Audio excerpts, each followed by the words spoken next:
জন্মাষ্টমী প্রায় চলেই এলো। জন্মাষ্টমী মানেই হচ্ছে তালের বিভিন্ন ধরনের খাবার তৈরি করা। তো আজকে আমি আপনাদের তৈরি করে দেখাবো আটা দিয়ে তালের লুচি। নমস্কার বন্ধুরা, রিনা রসু আপনাদের সবাইকে স্বাগত। তাহলে চলুন দেখে নিই আমার এই ভিডিওটিতে কিভাবে আটা দিয়ে তালের লুচি বানাই। ভিডিওটি প্রথম থেকে শেষ অবধি দেখার অনুরোধ রইল। তালের লুচি বানানোর জন্য এখানে নিয়েছি 400 গ্রাম মতো আটা। এবার এর মধ্যে দিয়ে দেব পরিমাণ মতো গুঁড়ো করা চিনি, লবণ আর দিচ্ছি 1 চামচ মতো কালো জিরে।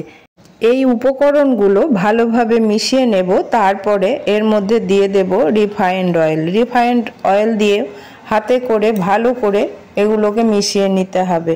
তারপরে আমি তালের যে পাল্পটা বের করেছি সেটা দিয়ে এই আটাটা মাখবো। এতে কোনো জলের ব্যবহার করব না।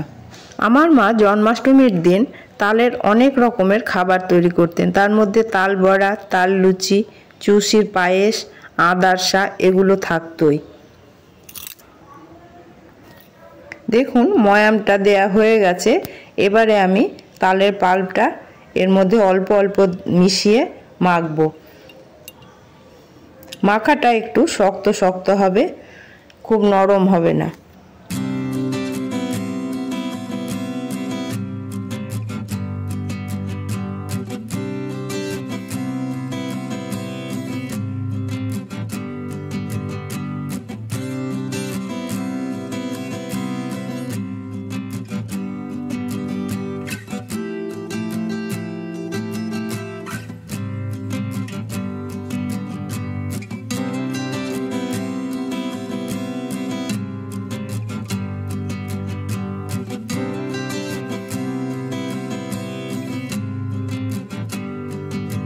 তালের লুচি বানানোর জন্য এখানে আমি 1 বাটি তালের পাল্প নিয়েছিলাম, সেটা পুরোটাই লেগে গিয়েছে।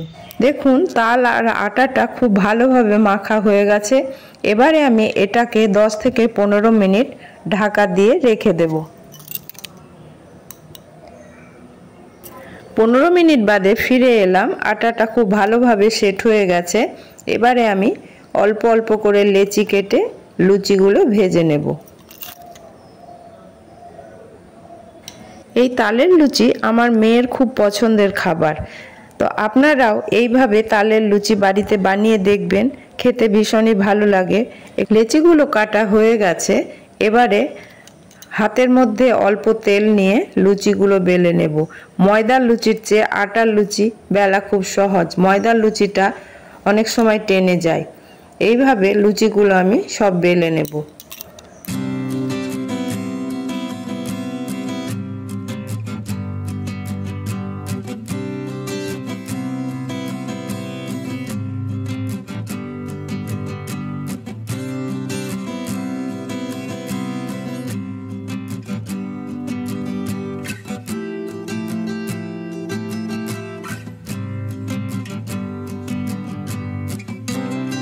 লুচিগুলো আমার সব বেলা হয়ে গেছে। এবার গ্যাসের মধ্যে একটা কড়াই বসিয়ে দিয়ে তার মধ্যে তেল দিয়ে দিলাম।